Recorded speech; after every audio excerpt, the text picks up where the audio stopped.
महल से जब सवालों के सही उत्तर नहीं मिलते, तब मुझे गांव का वह भीगा हुआ घर याद आता है।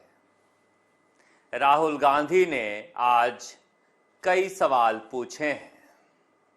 क्या भीगे हुए घरों से वो जवाब आएंगे? डॉक्टर किरोड़ीलाल मीणा कौन सा सवाल पूछ रहे हैं और कौन सी पहेली सुलझा रहे हैं? बात करेंगे कि कांग्रेस कहां पर खड़ी है। क्या कांग्रेस की सत्ता में वापसी वाया ओबीसी हो सकती है? गहलोत को रंधावा क्यों याद आ रहे हैं? और भजनलाल शर्मा सबका भाई बनने की अपनी छवि को कैसे मजबूत करने में लगे हुए हैं और बीजेपी का पूरा एजेंडा है क्या?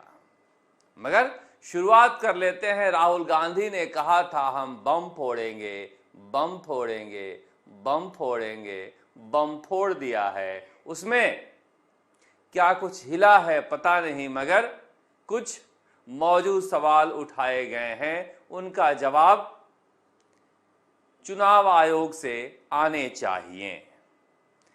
जो बातें राहुल गांधी ने कही है, उनका अगर सही उत्तर नहीं आता है तो फिर संवैधानिक संस्थाओं पर बड़ा प्रश्न चिन्ह लग जाएगा।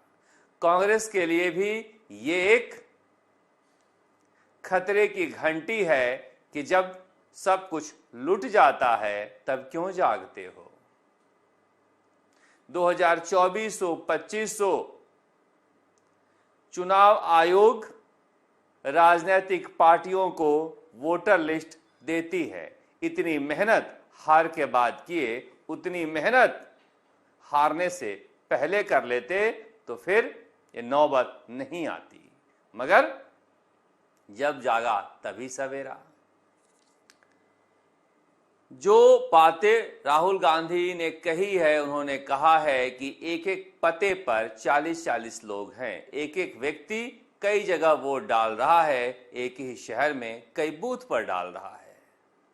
अब देखिए, राहुल गांधी ने अपना पक्ष रख दिया है, हमें इंतजार है चुनाव आयोग के पक्ष का। कर्नाटक के चुनाव आयुक्त ने राहुल गांधी को, या कांग्रेस को कहा जा रहा है, राहुल गांधी भी जाएंगे, 1 बजे से लेकर 3 बजे तक का वक्त शुक्रवार को दिया है अपने दस्तावेज को जमा कराने के लिए। मगर क्या हमारी वोटिंग प्रक्रिया में बड़ा झोल है? इस बात से इनकार नहीं किया जा सकता। आज बीजेपी के सबसे कट्टर वोटर हैं अगड़ी जातियां और ओबीसी का एक बड़ा समूह। मुझे याद है जब मैं कॉलेज में पढ़ रहा था, तब कांग्रेस का बड़ा वोट बैंक अगड़ी जातियां और दलित समुदाय थे। अगड़ी जातियों में ब्राह्मण कांग्रेस का सबसे बड़ा पहरुआ हुआ करता था। तब मंडल का दौर आया, ओबीसी अपनी धमक जमाने लगा था और तब कांग्रेस ने टीएन शेषन के जरिए उत्तर भारत में जो राजनीतिक दल उभरे थे, कांग्रेस को नेस्तनाबूद करने वाले जो कर दिए, उनके खिलाफ टीएन शेषन ने ऐसे ऐसे आदेश निकाले थे कि मैं आज तक अखबार में पढ़ा हुआ टीएन शेषन के खिलाफ लालू यादव का वो वक्तव्य भूल नहीं पाता हूं कि संवैधानिक संस्थाएं ब्राह्मणवाद अपने अस्तित्व की आखिरी लड़ाई संवैधानिक संस्थाओं के जरिए लड़ रहा है। क्या कहा था लालू यादव ने टीएन शेषन को? ब्राह्मणवाद अपने अस्तित्व की आखिरी लड़ाई संवैधानिक संस्थाओं के जरिए लड़ रहा है। मगर हालात बदले हैं और अब कांग्रेस सवाल उठा रही है चुनाव आयोग पर। सवालों का जवाब तब भी नहीं मिले थे, क्या अब मिलेंगे? सरकारें जिसकी भी रही हैं, चुनाव आयोग की भूमिका संदिग्ध रही है।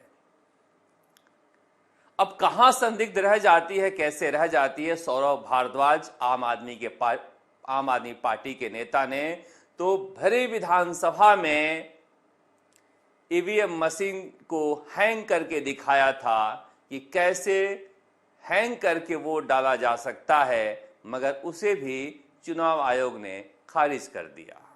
दरअसल बीजेपी अपने उस दौर से गुजर रही है जहां पर उसके खिलाफ हर संदिग्धता संदिग्ध कर दी जाती है और फिर वो धीरे धीरे नेपथ्य में चला जाता है। मैं आज तक भी नहीं भूल पाता कि कैसे राहुल गांधी इस बड़े मुद्दे को लेकर चले थे कि चौकीदार चोर है, कैसे अनिल अंबानी को राफेल का कॉन्ट्रैक्ट दिया जा सकता है, मगर देश ने पूरी तरह से इस मुद्दे को ही खारिज कर दिया। मुद्दे में क्या कमी थी? सवाल है विश्वास बहाली का। क्या जनता कांग्रेस पर भरोसा कम करती है? क्या राहुल गांधी उस भरोसे को जीतने के लिए जो मेहनत कर रहे हैं उससे कामयाबी मिलेगी? चुनाव आयोग क्या उत्तर लेकर आता है, ये देखना लाजमी है। ये बीजेपी के साख पर एक बड़ी चुनौती है चुनाव आयोग के रास्ते। अगर सही जवाब नहीं मिलता है तो फिर प्रधानमंत्री नरेंद्र मोदी की लोकप्रियता को लेकर भी एक बड़ा संकट खड़ा हो सकता है। और बिहार में अगर ये बड़ा मुद्दा बनता है तो फिर बीजेपी के खिलाफ बिहार के लोगों को सजग करने में ये मुद्दा बड़ी भूमिका निभा सकता है। लौटते हैं राजस्थान की सियासत के तरफ। डॉक्टर किरोड़ीलाल मीणा लंबे समय तक चुप नहीं रह सकते। डॉक्टर साहब डॉक्टर हैं मगर राजनीतिक रूप से हमेशा बीमार रहते हैं, यानी सरकार से उनकी बनती ही नहीं है। अभी अभी तो पता चला था कि उड़न खटोला में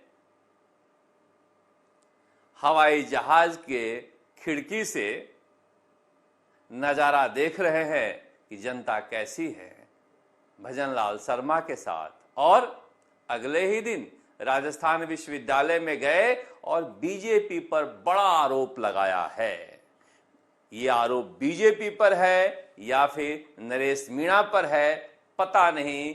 बाबा कहां मारते हैं कहां निकालते हैं कुछ पता भी नहीं चलता है, मगर जो बात उन्होंने कही है वो बात बेहद गंभीर है। किसके लिए है? आप खुद समझदार हैं, समझिए।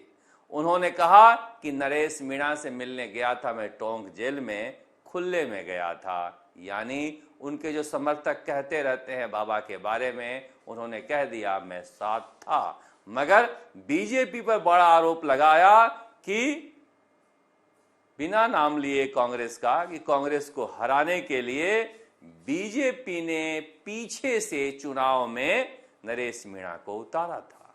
ये उनके साख पर भी एक बड़ा बट्टा लगाया है।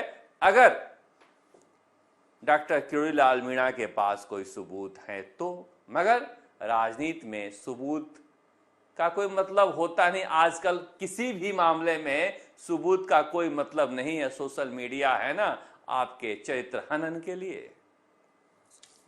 तो फिर ये बात कितना सही है कितना गलत है? क्योंकि ये बात बिल्कुल सही है कि देवली उनियारा ऐसी सीट थी कि अगर नरेश मीणा नहीं लड़ते तो कांग्रेस का कोई भी व्यक्ति जीतता।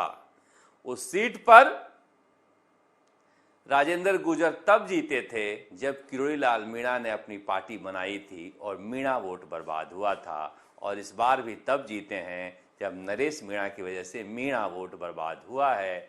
यानी कि जो तर्क गढ़े जाते थे उस आग को हवा दी जा सकती है। किरोड़ीलाल मीणा ऐसा कहना चाह रहे हैं। अब सुनिए क्या कहते हैं। सब जगह जाएंगे लेकिन बोल रहा हूं डांट टपक भी पड़ेगी।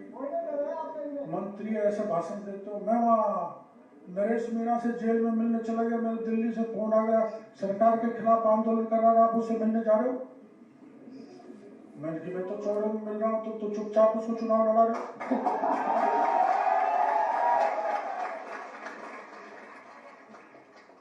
मैं तो कई बार सूखा, ये भी जाएगी, फिर डांट पड़ेगी मेरे को। अब किसके लिए कहा है, कहां कहा है, बाबा जाने बाबा की महिमा।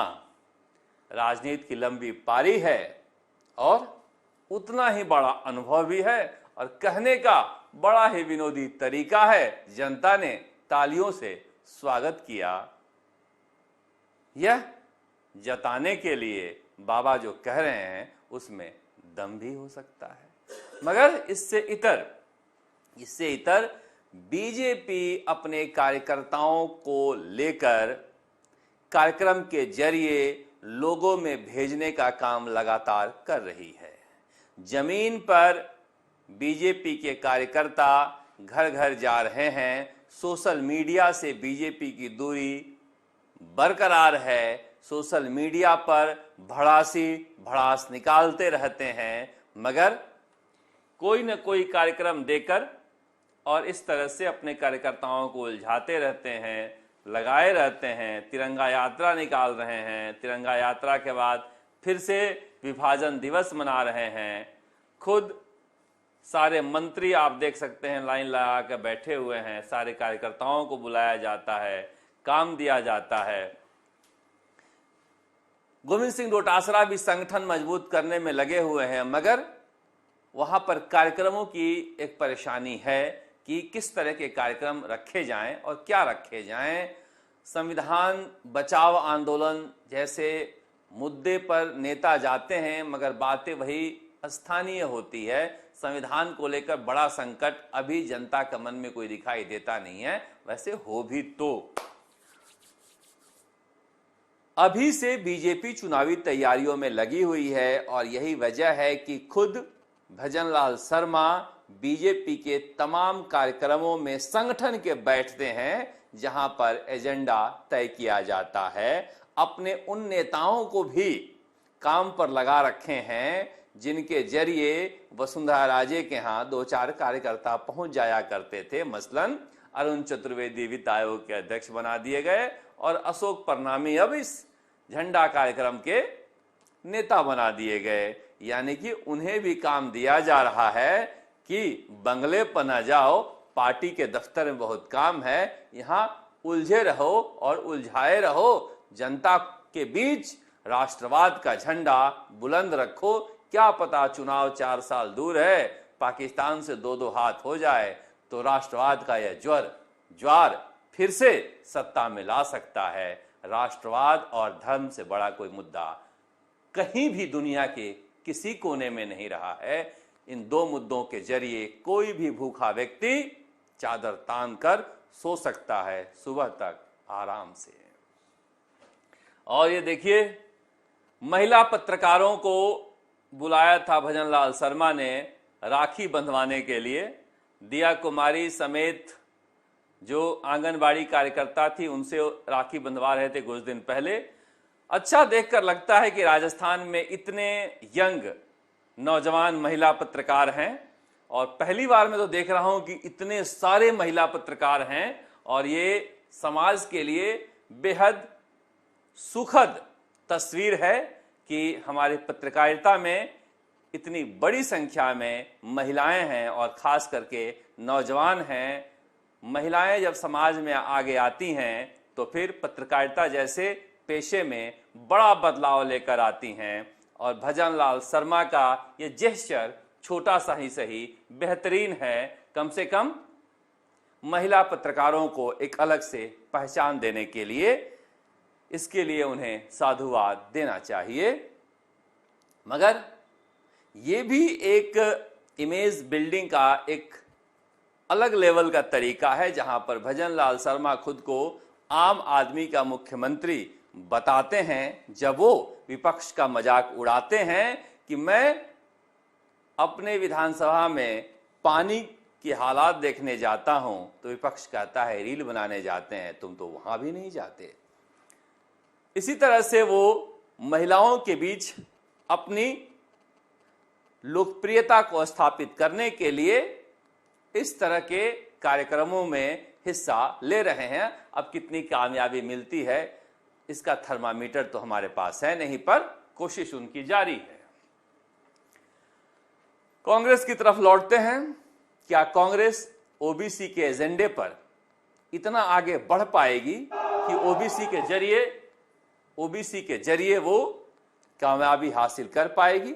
सचिन पायलट आज दिल्ली में ओबीसी के मीटिंग में हिस्सा ले रहे थे।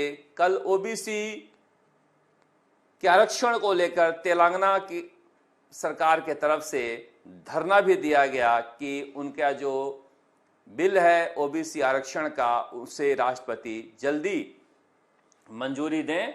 और ये मैं इसलिए सुना रहा था, आपको दिखा रहा था कि यहां पर एक बड़ा मुद्दा उठा कि कांग्रेस में क्या नेता जो हैं वो अपने नारे लगवाते हैं। वहां पर सचिन पायलट दिखे, जहां पर वो एनएसयूआई के नारे लगवाते हुए दिखे, छात्र संघ चुनाव के नारे लगवाते हुए दिखे, कांग्रेस के नारे लगवाते हुए देखे कार्यक्रम में। तो क्या ये बड़ा बदलाव सचिन पायलट कांग्रेस में करने जा रहे हैं या शुरुआत करने जा रहे हैं, जहां पर नेता अपने पार्टी के नारे लगवाएगा, संगठन के नारे लगवाएगा, मुद्दे के नारे लगवाएगा? अगर नेता ऐसी शुरुआत करते हैं जैसा सचिन पायलट ने किया है तो वाकई में कांग्रेस में पार्टी के नारे लगने शुरू हो जाएंगे। और जैसा कि शुरू से कहा जाता है कि कांग्रेस में नेताओं के नारे ज्यादा लगते हैं। मुझे आज तक वो दृश्य भूल नहीं पाता हूं कि राहुल गांधी निकले थे और खुले बस से वो जा रहे थे। खुले बस में हम लोग थे, वो तो बंद बस में थे, और उस समय चुनाव का वक्त था। जयपुर एयरपोर्ट से निकले थे यात्रा पर, और छोटे छोटे जगहों पर कांग्रेस के स्वागत का कार्यक्रम था। टिकटार्थी वहां पर थे और आपस में एक ने भी कांग्रेस का नारा नहीं लगाया। कहीं पुष्पेंद्र भारद्वाज जिंदाबाद, कहीं अमीन कागजी जिंदाबाद, कहीं प्रताप सिंह खाचरियावास जिंदाबाद। मतलब जितने टिकटार्थी से सब नारे लगाते थे। सचिन पायलट की जहां तक बात है, सचिन पायलट के पास ना तो कोई टीम है, ना कोई सोशल मीडिया टीम है, ना कोई पीआर एजेंसी है। अब उनके दीवाने हैं, वो मानते नहीं हैं। अब किसी को परेशानी हो तो हो, अब उनको तो कौन सिखा सकता है। सचिन पायलट ने बहुत समझाया भी है वक्तव्य को लेकर, संवाद को लेकर, संवेदनशीलता को लेकर, मगर समझे तो समझे, ना समझे तो ना समझे। सचिन पायलट इसके लिए उन्हें ना कोई पेमेंट देते हैं और ना कोई उनका काम कर रहे हैं, ना ही वो किसी पार्टी से जुड़े हुए हैं। और वो दीवाने हैं, दीवानों पर किसका बस है। पर ये तस्वीर में दिखा रहा था कि राहुल कसवा भी बैठे हैं, ब्रिजेंद्र ओला भी बैठे हैं। ये ओबीसी के लेकर मीटिंग चल रही है। वाकई में अगर ओबीसी को तोड़ पाती है कांग्रेस तो ये सबसे बड़ा वोट बैंक है। बरसों तक राहुल गांधी एससी एसटी के एजेंडे पर काम किए हैं, अब ओबीसी के एजेंडे पर काम कर रहे हैं। एससी एसटी के एजेंडे पर पूरी तरह से सफलता नहीं मिल पाई है।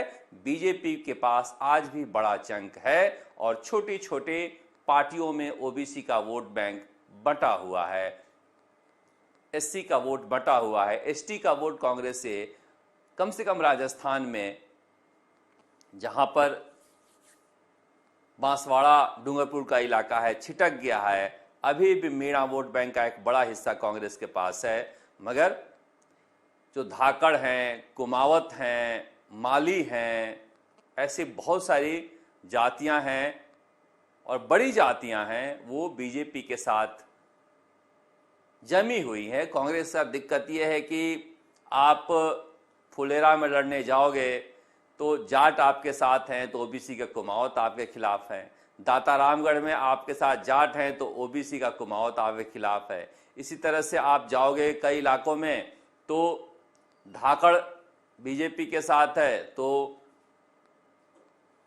मीणा आपके खिलाफ हो जाते हैं। ये ओबीसी का ऐसा कॉम्बिनेशन है जिसके लिए कांग्रेस को बहुत मेहनत करनी पड़ेगी, पर कर रहे हैं। और इस तस्वीर को देखकर मैं अपने आप को रोक नहीं पाया। मैं बहुत बार कोशिश करता हूं कि परहेज करूं, पर रुका ही नहीं जाता है।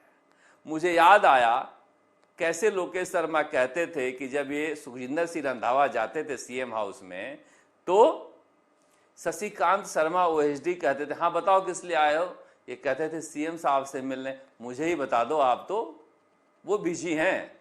और लोकेश शर्मा ने कहा कि वो आ जाए सरदार तो खाना पीना खिला के सुलाने का इंतजाम कर देना उसका। मगर वक्त बड़ा बलवान है भैया, वक्त पलटा है और अशोक गहलोत चल कर गए हैं सुखजिंदर सिंह रंधावा के घर मिलने के लिए। दो व्यक्ति किन्हीं दो परिस्थितियों में किस तरह से अलग चरित्र में जीता है, ये तस्वीर उसका जीता जागता उदाहरण है। राजनीति की तस्वीरों के कई रंग होते हैं, उन्हीं बदलते रंगों की ये तस्वीर है। पर राजस्थान की राजनीति में फिलहाल अभी ये भी एक तस्वीर है। देखिए, गोविंद सिंह डोटासरा जो हैं वो झालावाड़ पहुंचे हैं और जो स्कूल में बच्चे घायल हुए थे उनसे जाकर अस्पताल में मिल रहे हैं। साथ में प्रमोद जैन भाया भी हैं और गोविंद सिंह डोटासरा की एक अच्छी पहल है। कांग्रेस के किसी बड़े नेता को वहां जाना चाहिए था, हालांकि प्रमोद जैन भाया पहले भी गए थे। प्रदेश अध्यक्ष के नाते अगर आप वहां जाते हो झालावाड़ जैसी जगह पर जहां पर वसुंधरा राजे का दबदबा रहा है, जहां पर मुख्यमंत्री भजन लाल शर्मा नहीं गए हैं, तो फिर वहां के लोगों के प्रति आप एक संवेदना जताते हैं और लोग आपके प्रति अच्छी भावना मन में उत्पन्न करते हैं। गोविंद सिंह डोटासरा देखिए, प्रदेश अध्यक्ष के तौर पर जितनी इनसे मेहनत हो सकती थी वो मेहनत करते हुए नजर आते हैं। मुश्किल यह है कि अशोक गहलोत जैसे वट वृक्ष के नीचे गोविंद सिंह डोटासरा का वो कद नहीं बन पाता है जिसके वो हकदार हैं। हालांकि सचिन पायलट के राजस्थान छोड़ने से एक स्पेस तो मिला है, मगर अशोक गहलोत के बरक्स उस स्पेस को अभी तक गोविंद सिंह डोटासरा भर नहीं पाए हैं, क्योंकि उनकी टीम अशोक गहलोत की ज्यादा मजबूत है। और इधर दिया कुमारी गई हैं अमित शाह से मिलने। अभी अभी भजन लाल शर्मा मिलकर आए थे। गृह मंत्री से मुलाकात तो नहीं होगी, गृह मंत्री का राज्य के कामकाज में कोई दखल तो होता नहीं है, लिहाजा राजनीतिक मुलाकातें हैं और संदेश भी कुछ लेकर गई हैं। क्या मुलाकातें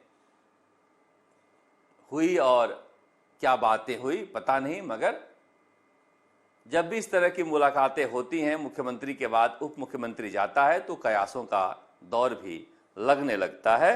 वैसे बीजेपी में कयासों से कोई बहुत ज्यादा फर्क पड़ता नहीं है। इधर कांग्रेस के विधायक इन दिनों अमेरिका दौरे पर हैं और विपक्ष के नेता भी साथ में, टीकाराम जूली, जो जहां पर ये समिट बोस्टन में गए हैं। NCSL लेजिस्लेटिव, आपको प्रताप पुरी भी दिखाई देंगे, इंदिरा मीणा भी दिखाई देंगे, हाकम अली भी दिखाई दे रहे हैं, ये रामकेश मीणा भी दिखाई दे रहे हैं। तमाम विधायक हैं कांग्रेस के जो एक्सपीरियंस कर रहे हैं कि अगली बार सत्ता में आएंगे तो राजस्थान का चेहरा कैसे बदलेंगे। निश्चित रूप से विदेश दौरे से जो अनुभव लेकर आएंगे राजस्थान की जनता उससे लाभान्वित होगी, ऐसा हम उम्मीद करते हैं। आप देखते हैं राजस्थान तक। नमस्कार, जयपुर से शरद कुमार।